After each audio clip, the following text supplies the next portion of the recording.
So hello good people of the internet, it is I, Tommy Kelly, and this is Adventures in Woo Woo, and on this episode I'm going to be doing some 47th divinations, a bit more in depth than we normally do. Normally we do one card. I'm going to mix it up and do some 3-card divinations.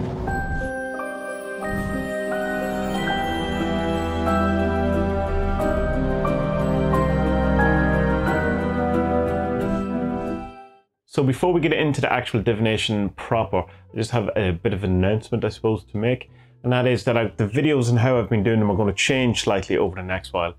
I was trying to do a 15 to 20 minute video once a week that would also coincide as a podcast, and that quickly mushroomed or ballooned into over an hour and then up to an hour and 45 minutes with the extended version that I was doing for patrons. And while that was great fun and all that, I just can't sustain that for a number of reasons. One is that's taking up all my time. Literally all the time that I had was involved in this entire organization of this hour-long show or hour-and-a-half show every week, and I wasn't able to get any art done. I wasn't able to get ahead on other videos. It was just anything I did was put into this one video. And the other thing that's kind of, I don't think is a good thing either, because sections were getting lost in the greater show, in that if you had a section on remote viewing and you didn't call it remote viewing, people weren't getting to see that thing. So we had like 3 nearly distinct sections every week that I think would be much better served as 3 separate videos.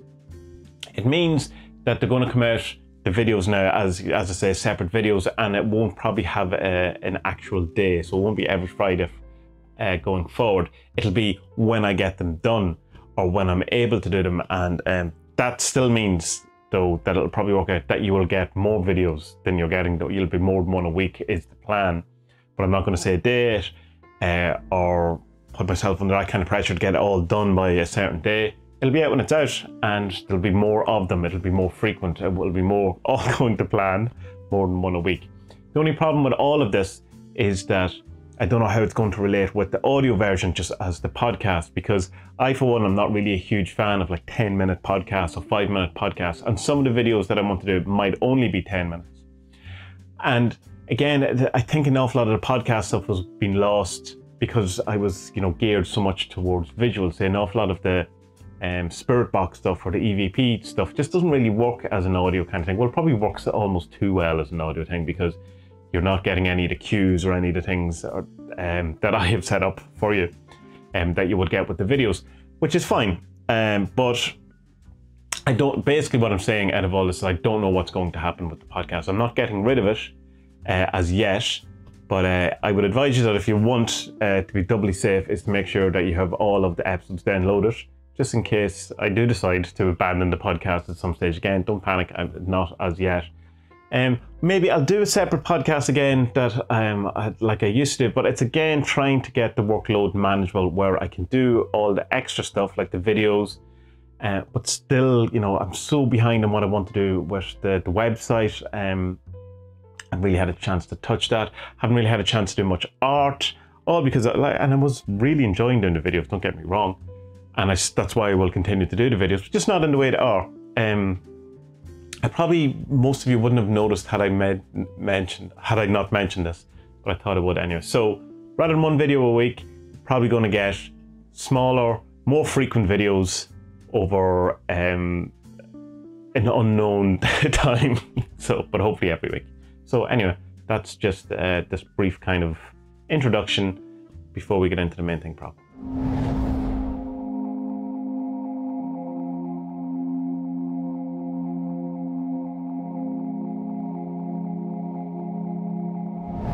So I asked my patrons over on Patreon, the upper tier ones, the level 3 and 4, whether they would like some 3-card readings, because usually I do 1-card readings here on the show, and that's mostly because they're open to everyone and it's just quicker and get through.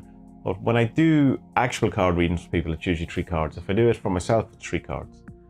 And my approach to divination, particularly to 47s, is that the cards that come up are kind of starters, or just kind of a catalyst for my brain to start going, or my consciousness to start coming out. Like it's a different perspective or a different view or a different angle or a different approach to the problem, rather than kind of a strict, this card is, in this place and it means this and it can't very often. It's just kind of a starting point, and then let my kind of consciousness stream away And so that's kind of my approach to divination. It would always be 3 cards, and it's not past, present, future, although I have done that, or there's not usually cards representing different things. I usually just go with 3 cards to come out and see how it kind of goes. So I hope this is in somewhat helpful to some of you. Number 1, by doing the divinations for you, or number 2, for people whose questions aren't being asked or answered, that it shows you how I do it. Like, I mean, and don't take it as gospel. If you have a better way or a way that's more comfortable for you, always go with that. Don't be going with me just because it's me. So, I always start by shuffling the cards, kind of get the feel to it, and see how I, you know, rather than just jumping straight into it. And I take a card for myself just to double check that I am in the right position to do it. And I get the opposer. So that would tell me that I'm not in the right position right now to do these readings. So while I have to do a video, I usually would go off and take a break or whatever. I'll just kind of center myself, reorganize myself, try to relax a bit more, get more into it, fix my chair, check my breathing, it's a bit centered, and go back.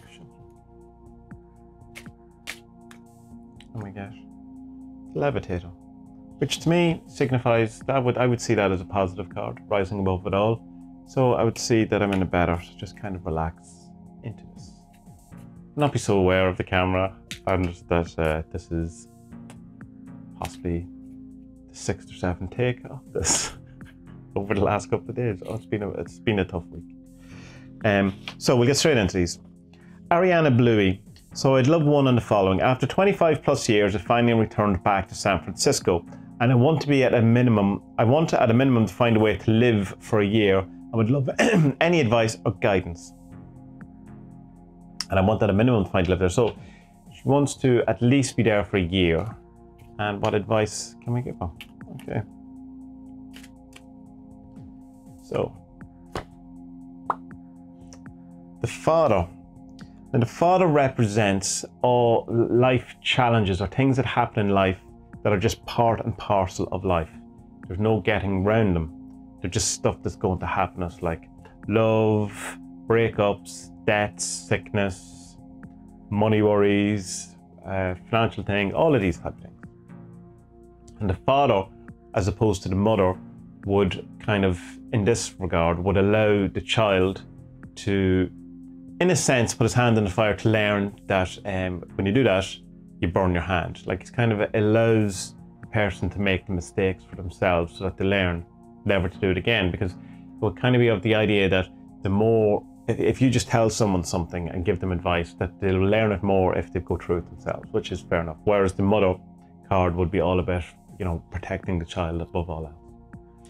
So this would kind of say that you must be aware of going into this, that there's going to be some hardships with moving, and that these are just unavoidable, and trying to, you know, reorganize your life and move and, you know, be sufficient or have new plans, and all of these things come with their own pitfalls, come with their own challenges, and that they're just things that you're just going to have to go through to get to where you want to be. They're not insurmountable, or they're not, you know, unfaceable, or any of these type of things, but there will be some challenges, and just see them as par for the course, and there's just nothing you can do about it other than kind of suck it up and try to learn as many lessons from it, and try to not have as much, you know, to try to lessen the pain or suffering that you can from them. So, second card, the monk. So that would say to keep things simple and to pack light, and to try and have the whole entire thing as simple as possible and uncluttered. Be aware there's probably a sense of independence to it, or not necessarily loneliness, but being on your own, being alone in all that, and being all right with that. Like, that's a good thing to do, to kind of rely on yourself. Definitely about keeping it simple, not overcomplicating it, not overthinking it. Just be with it as it is. Keep your idea as simple as possible. Keep the things, and don't try and get caught up in the havoc that can be moving. I've moved far too many times in my life, and I hope I never have to do it again, because I understand the upheaval and the the terrible toll it can take on your soul moving. So final card, the balancer.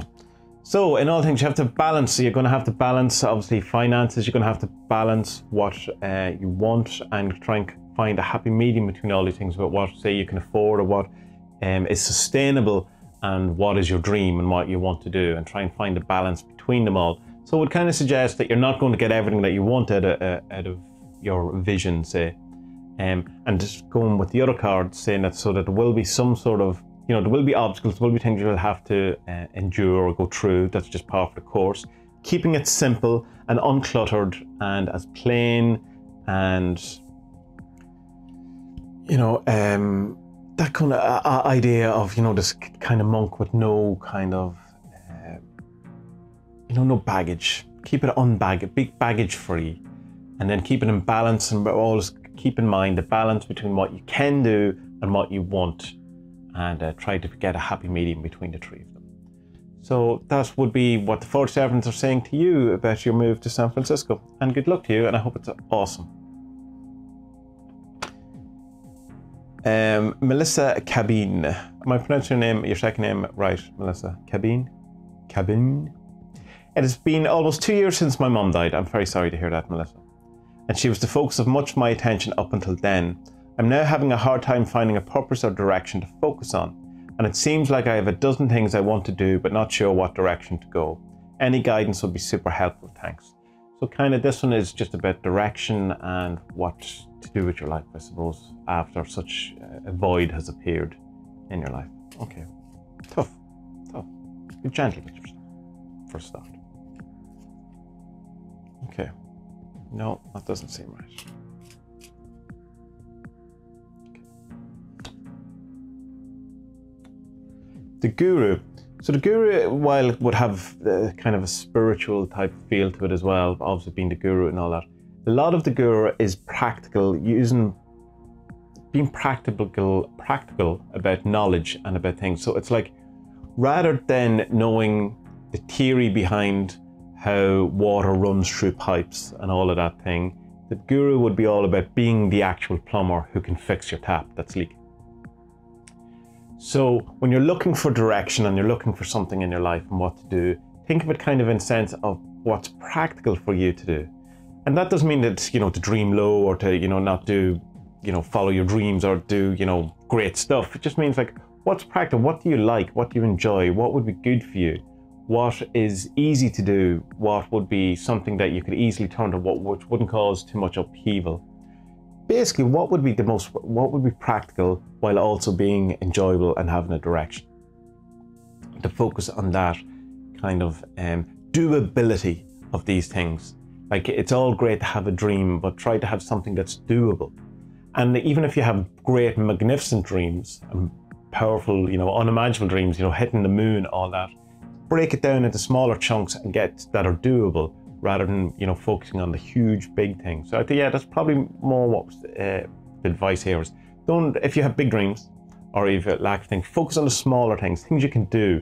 That go back to the thing of, you know, before you try to clean the world, clean your room, you know, just the simple things like that. You know, organize and get your living state or your office space, whatever it is that you have, your meditation cushion. You know, work on that, clean that up, get that organized, and then move on to the next thing. And, you know, be practical. What's the next thing? What's the next part of, you know, what's the part of the garden that you can reach? Tend to that part. And that's what I think is coming up there. The Messenger. So the Messenger would say here to be on the lookout for something, you know, that you possibly, I always feel with the Messenger that there's something that people just aren't hearing, or that there's a message on the way. So the thing is that with this, that you feel a bit directions, be on the lookout for something that will kind of give you an idea of what you want to do, or will inspire you, or will help you achieve something, or give you some sort of spark of creativity towards what it is you're meant to do. Or if maybe something that's already, you know, has anyone said to you over the years, you really should do this? Like, is there something, like say people have been painting in their spare time for years, and people say, oh, you should try to do that for a living, or you should try and sell them, or maybe it's photography, or maybe it's baking cakes, or making sandwiches or whatever it is. And people have said over the years, oh, maybe that's something you should do. And you always go, oh, no, that's not something. So maybe there's something like that that you just haven't got the message on. That, or there's a message on the way for you. About communication as well. There's a kind of a thing come true in communication about talking to people, you know, and being more free with your communication, and being more open about and being honest maybe about what it is that you're doing or want to do or where you are. And then the final one, the Lovers. So the Lovers, people, is one of those cards that kind of, not that they don't get right, because, you know, it is whatever it is to you. But from my point of view, the Lovers is that point of a relationship, and it doesn't necessarily have to be a sexual one, although you wouldn't really know from the image. But it's kind of the moment after the lust. It's kind of when your relationship has become solid.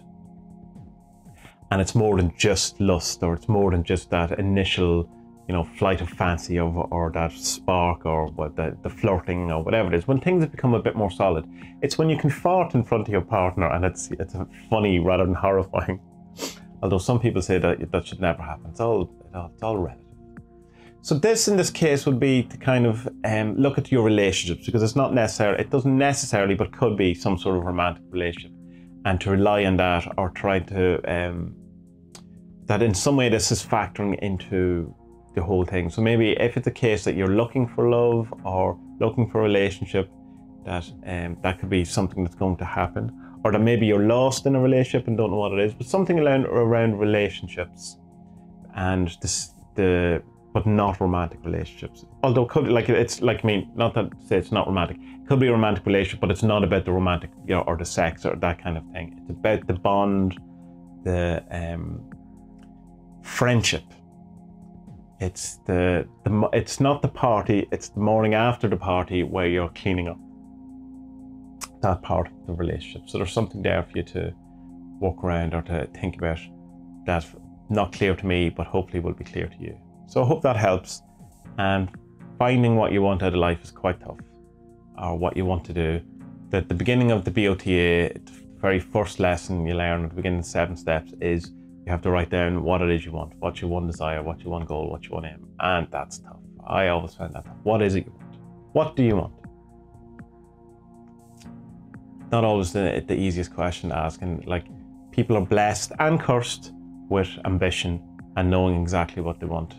It's a blessing and a curse. So be aware of that. It's both a blessing and a curse. Maybe we just be a free spirit for a while. But good luck to you, and I hope it works out for you. William Updike. I'd like to know how to proceed forward with our business. I was talking more to William since he sent this message in, and there is this kind of a feeling that they have put everything in, everything's going right, other than the actual business sales kind of element of it isn't really kicking off for them. And that maybe there's a feeling that maybe they're cursed, or that there's some sort of bad luck. So my first kind of suggestion was, of course, to sage out the place and get the protector up there, so that if you are protected. Actually, my very first thing I said was to get the fortunate in there, get the sigil or the picture up. And just so that, apart from the kind of the woo of it, that reminds you to be more positive and all of those type of things about your business. If you do, you know, get the sage in, get that clears out. And I was told that the sage clears the area, and the Palo Santo then invites the good spirits in. I like that idea, and I've used it since, and it works for me. And it works for me, it might work for you. I'm very hesitant to ever say that you're cursed, or that should be your first kind of, you should exhaust all other possibilities before that. But, you know, who's to say? Maybe you are, but, you know, do some clearing, do all that kind of thing. Starting business is tough, you know. So, now enough of my chatter. Gratitude. Yeah. Every time you make a sale, make sure you're extremely grateful, and be grateful for all the things that have happened. Anyway, you didn't want my advice. You want the card's advice. The media. Well, my dear, that's a very obvious on the nose one. You need to get the word out more. And, you know, it can be also that you have, but not to say a bad name, because you wouldn't have a bad name. You don't seem like a person who would ever have a bad name, but your reputation just might not be good in the fact that you haven't built it up yet in this kind of area. So you need to work on your kind of PR and get the word out and get people to recognize the good product you make, or the good story, or whatever way you want to approach it. And yeah, but it's definitely the word needs. Have your website, have you your Facebook group, have you the app, have you all the things that that you unfortunately need before you can do anything now. Have you online sales? Have you have you done a Facebook advertising campaign? Don't do a Facebook advertising campaign. It's a waste of money. Have you done made some memes? That's all the things that you do now. So look out for the media. You're building your reputation in the area you're in, personally too, if that's the case, and getting the word out, work on that. The I, William, all is as I should be. You're being looked upon. This is like kind of eye of God, the eye in the triangle, that which looks upon you is telling you all is well. This is how it should be. You're on the right path. This is how it is. Now that's not to guarantee success, because being on the right path can be a failure path. So I'm not kind of just going to say that it's definitely, all going to be roses and everything's going to work out, because life, unfortunately, or maybe fortunately, who knows, from a different perspective, doesn't seem to work like that. But what it does mean is that this is where you're meant to be. This was the right decision. You're making the right decisions. You're doing the right things. And it's like kind of irrelevant whether it's successful or not. I hope it is, and probably will be. And I wish you the best with it. So don't want it to come across like I'm negative on it either. Just trying to be neutral. I'm trying to be like Switzerland or Ireland. We're neutral too. So you are in the right place at the right time, doing the thing you should be, and you should feel good about that and have that in your back pocket at all times, that you are doing what you're meant to be doing, and all is well, and the gods are shining down upon you. The Librarian, that would suggest that you need to probably have a bit more knowledge around the subject of it. So maybe that could be the knowledge of the actual product or the area you're in. Are you fully knowledgeable in that area? Maybe you need to up your skills in that. Maybe you need to have more experience, more kind of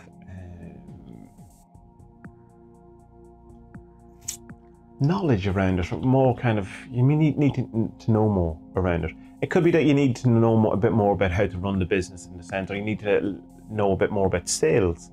Like buy some Brian Tracy CDs and listen to them. Like listen to some of the sales technique stuff that that although they're quite kind of annoying or seem kind of black hat kind of things, they do work an awful lot of them. So perhaps you need to brush up on that kind of stuff. And get into some sales magic too, and dig out who's the good sales gods, or who's the good saints for it, or who, all of those type of things, and have a chat with them. So yeah, the media, you need to get the word out. You need to build your reputation. You're in the right place. You're doing the right thing. This is what you should be doing, so that don't feel that this was the wrong choice or the wrong idea, and just kind of up your game, information-wise. On whatever area you might be lacking, may that be in sales, in the actual area you're working in, or something. There's something that you're missing out that you don't have the knowledge of just quite yet, and you should look into that. Hope that helps, William, and I wish you all the best with it, and may your best days be ahead. May you have plentiful sales. Aidan Green, I would like to know if the move I'm about to make is setting me up to meet Mr. Right. Well, I hope so, because meeting Mr. or Mrs. Right is always nice. When I met my Mrs. Right, and I married her, well, she married me. So, won't fool her.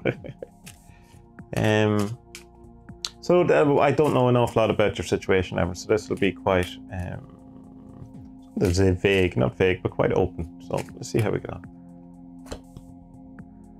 The Fortunate. So that's possibly the best answer to that question you could possibly have. Then yes, this is, there's good fortune. It seems the light is shining on this. Seems like a good move. This is fortunate times. Yeah, so I mean, good. The Moon. oh, sorry, the planet. The planet is about your gravitational and your aura and that which you're attracting around you, or that which you have in your vicinity, that which you allow to be around you, and what you, like, kind of people, opinions, ideas, stuff that you have kind of in your psyche or in your etheric field, if you want to go into kind of Stuart Wilde kind of talk. So it's all of this crud, not all bad, like there's all the good stuff there too, but there can be an awful lot of crud around you. So have a look at that. What kind of ideas have you about yourself, about the world, about people, that you could get rid of or change or augment that would be more conducive to where, you know, getting Mr. Right or being in the position that you want? What kind of people can you let go? What kind of people can you get to know better? Clear your area. Again, going back to, you know, clean your room, do the small stuff around, get your life in order in as many ways. Try and get your bills paid on time. Try and, you know, do all the things that get you into order, and don't have this kind of surrounding of any kind of negativity. You know, clear your area, do the sage around yourself, and, you know, have some of those, you know, clearing baths or any of those type of things. Pour salt water over your head, but kind of be aware of the stuff that you've attracted around you, be that opinions, be that ideas you have about the world, be that people themselves, you know, family, or your own ideas and stuff, and just see what kind of stuff. If you're getting constantly the same type of relationship, not necessarily just romantic, but if you're in the same situations all the time, then you have to look at what you're attracting or what you're not dealing with. And unfortunately, that's all shadow work, and that's quite tough, but it's definitely worth doing. Hey, so the kernel. So I would say with that, the fortunate, this is, you know, the answer is a definite yes. It's going to lead to some good times for you. Also, but be aware the kernel has that whole thing of making sure you feel good about yourself physically. And so if that's an issue, if you don't feel like that, and you know, yet to meet a person who doesn't in some way feel something about themselves physically, have a look at that and try and, you know, get a bit of confidence in that area, a bit more confidence, a bit more self-assurement. You know, buy some nice clothes, you know, do yourself up, have a pamper day, and look after yourself. And brilliant, good for you. That looks like it's all going to work out for you. Not guaranteed. You can't take that to the bank. This is just another perspective. This is just a divination from a guy the other side of the planet. But I hope it does all work out for you.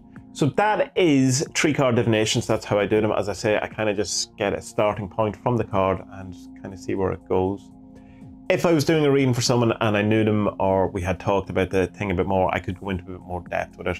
I've a couple of things there. I've been a bit cagey about different things, just because I don't want to be giving away people's personal information. And some of these people I know more than others, and I know a bit more about the situation.